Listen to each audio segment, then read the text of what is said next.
সকাল 9টা থেকে আমার মনে হয় গভর্নমেন্ট অফ ইন্ডিয়া যখন খবরও পায়নি তখন থেকে আমাদের অ্যাডমিনিস্ট্রেশন যথেষ্ট অ্যালার্ট ছিল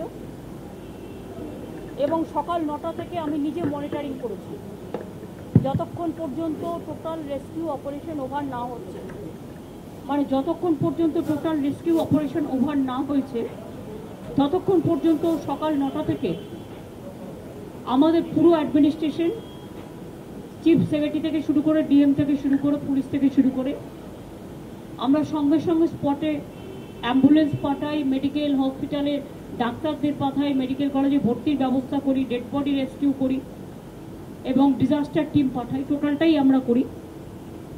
তারপরে আফটার অপারেশন আমি সকাল থেকেই চেষ্টা করছি ফ্লাইটের, কিন্তু ফ্লাইট পাইনি।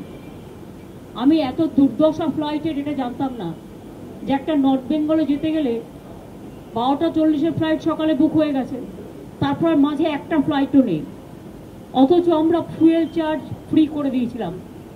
এবার আমি ভাববো তার কারণ হচ্ছে গ্রুপ নাম্বার 1 থাকবে, আমাদের এখান থেকে ফ্লাইটে সব তেল নেবে বিনা পয়সায়, সারা ভারতবর্ষ সারা পৃথিবী ঘুরে বেড়াবে, আর কলকাতার ফ্লাইটগুলো তুলে নেবে, নর্থ বেঙ্গল যাওয়ার ফ্লাইট তুলে নেবে, একটা যাতায়াতের পর্যন্ত জায়গা নেই। আর আমাদের সরকারে যেটা আমরা জয়েন্ট ভেঞ্চারে চালাই সেটাও আমাদের না বলে চলে গেছে বাইরে, নেই, কেউ নেই।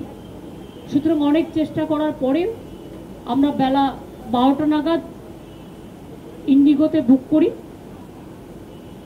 এবং সেখানেও আরেকটা মিস ইনফরমেশন আমাদের দেওয়া হয়েছিল, এয়ার ইন্ডিয়া আছে, পরে বলেছে বলো টিকিট পাওয়া যাচ্ছে না। আমি জানি না কি চলছে দেশে।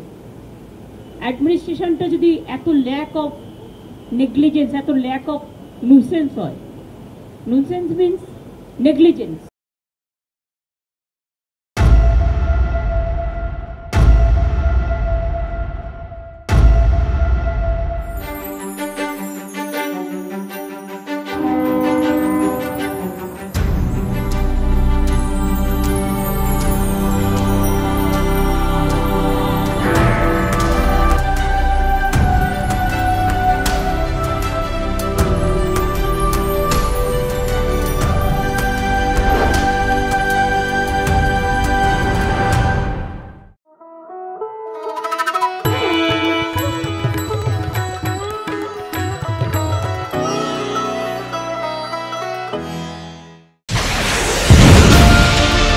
রাজনৈতিক তরজায় টকশোয়ের হট্টগোলে হারিয়ে যায় কিছু গুরুত্বপূর্ণ খবর, দেশ বিদেশের না জানা খবর যা চমকে দেবে আপনাকে।